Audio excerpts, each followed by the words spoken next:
Hello students, मैं professor Karamjit Singh. आज हम DSSB, KVS, NVS और बहुत सारे टीचर एग्ज़ाम्स के लिए और CTET और बाकी टेट्स के लिए एक टॉपिक लेके आए हैं, growth and development.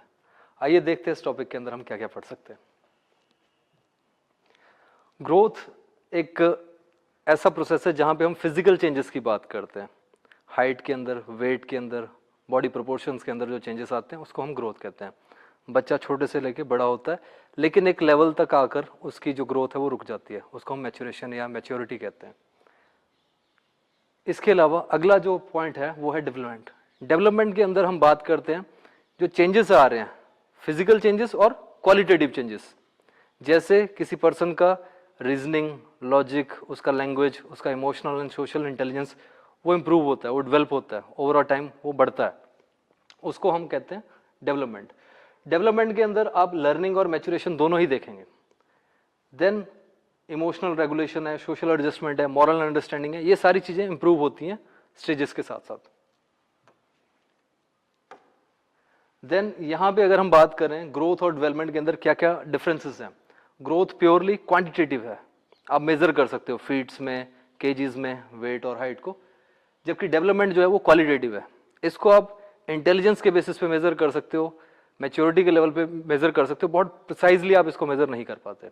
Then growth physical aspect के ऊपर लिमिटेड है, वेट, हाइट। जबकि डेवलपमेंट जो है वो फिजिकल के साथ साथ emotional, cognitive, social and moral aspects को कवर करता है। देन ग्रोथ क्लियरली मेजरेबल है। डेवलपमेंट हमेशा मेजरेबल नहीं हो सकती, बट काफी हद तक इसको आप अंदाजा लगा सकते हो, काफी हद तक मेजर कर सकते हो, बट बहुत प्रिसाइजली मेजर नहीं कर पाते। देन ग्रोथ एक स्टेप, एक लेवल के बाद आके ये रुक जाती है। आपकी हाइट एक लेवल तक बढ़ेगी, आप आसमान तक नहीं बढ़ते। जबकि डेवलपमेंट एक कंटिन्यूअस प्रोसेस है।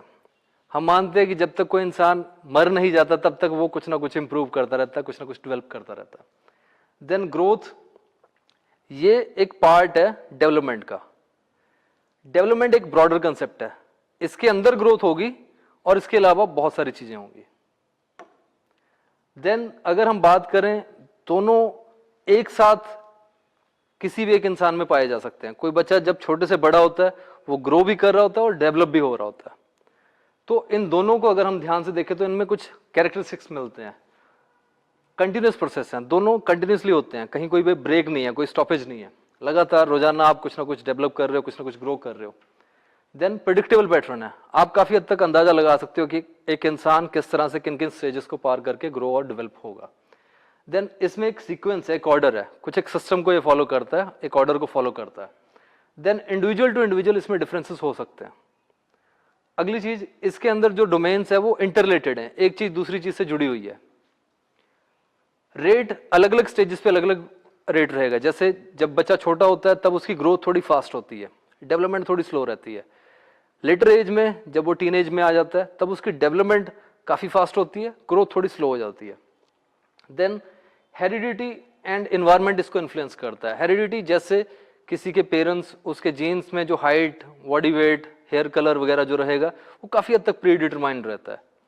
एनवायरनमेंट, जैसे आप एनवायरनमेंट में रहोगे वैसा एक्सपोजर आपको मिलेगा, वैसी आपकी डेवलपमेंट हो जाएगी। फॉर एग्जांपल कोई इंडियन बच्चा भी अगर यूएसए के अंदर बचपन से रहा है तो शायद उसकी इंग्लिश काफी अच्छी हो जाएगी, क्योंकि वहां का एनवायरनमेंट उसको वैसा मिल जाएगा। अब बात करते हैं प्रिंसिपल्स की। सेफालोकॉर्डल प्रिंसिपल, जिसके अंदर हम बात करते हैं कि हेड टू टो डेवलपमेंट होगी। पहले उसका ब्रेन या मेन पार्ट जो डेवलप होगा, उसके बाद बाकी जो बॉडी ऑर्गन्स हैं वो डेवलप होंगे।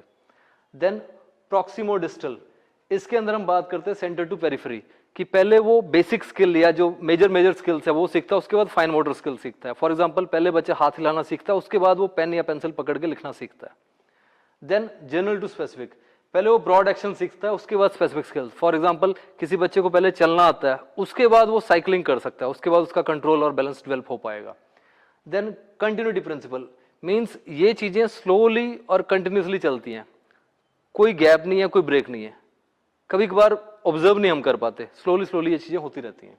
देन सीक्वेंशियल प्रिंसिपल, इसके अंदर कुछ एक फिक्स ऑर्डर है। कोई भी बच्चा पहले हाथों पे, पैरों पे, दोनों पे रेंगता हुआ आगे चलता है, उसके बाद वो पैदल चलेगा, उसके बाद दौड़ेगा। कोई बच्चा स्किप करके सीधा दौड़ेगा नहीं, ऐसा हम अज्यूम करके चलते हैं इस प्रिंसिपल के अंदर। देन इंडिविजुअल डिफरेंसेस, एक बच्चे का डेवलपमेंट और ग्रोथ दूसरे बच्चे से हल्का फुल्का वेरिएशन मिल सकता है आपको। अगली चीज है रेट ऑफ डेवलपमेंट अलग अलग स्टेजेस में अलग रहता है। जैसे मैंने पहले ही बताया, इन्फेंसी के अंदर आपकी ग्रोथ बहुत फास्ट होती है, डेवलपमेंट थोड़ी स्लो होती है।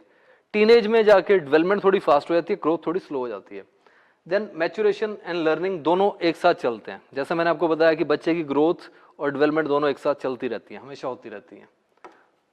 देन स्टेजेस की अगर हम बात करें तो प्री नेटल स्टेज है जो कि कंसेप्शन से लेकर बर्थ तक, जब बच्चा माँ के गर्भ के अंदर रहता है।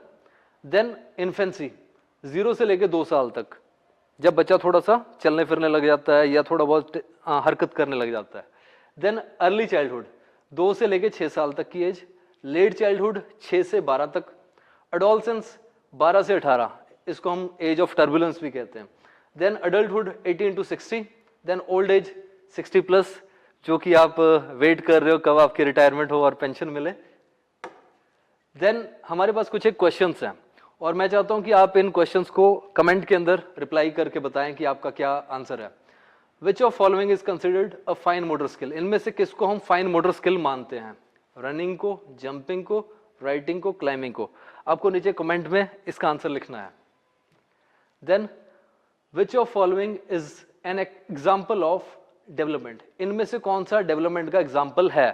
देखो कई बार क्या होता है एग्जाम में, आपको चारों ऑप्शन करेक्ट लगते हैं, कुछ इनकरेक्ट नहीं लगता, तो वहां भी आपको क्या प्रिंसिपल फॉलो करना है? चारों में से जो बेस्ट लगता है आपको वो आपको पिक करना है। तो फॉर एग्जाम्पल यहां पे हमारे पास ऑप्शंस हैं, child's weight increase by 2 kg, child's height increase by 3 cm, child's the child is learning to tie their shoe laces independently, then child's head circumference growing. यहाँ पे अगर बात करें तो पहले ये बात कर रहे हैं बच्चे का वेट जो है वो 3 किलो बढ़ गया है, 2 किलो बढ़ गया। देन हाइट 3 सेंटीमीटर बढ़ गई है। देन बच्चा अपने शूलेस बांधना अपने आप सीख गया। देन चाइल्ड का जो हेड का सर्कमफ्रेंस है वो बढ़ रहा है। तो इनमें से कौन सा राइट ऑप्शन रहेगा या बेस्ट ऑप्शन रहेगा डेवलपमेंट का एग्जाम्पल के तौर पे? इसको आपको कमेंट करना है। इसी तरह से ये सारे कंसेप्ट आप अच्छे से पढ़ सकते हो।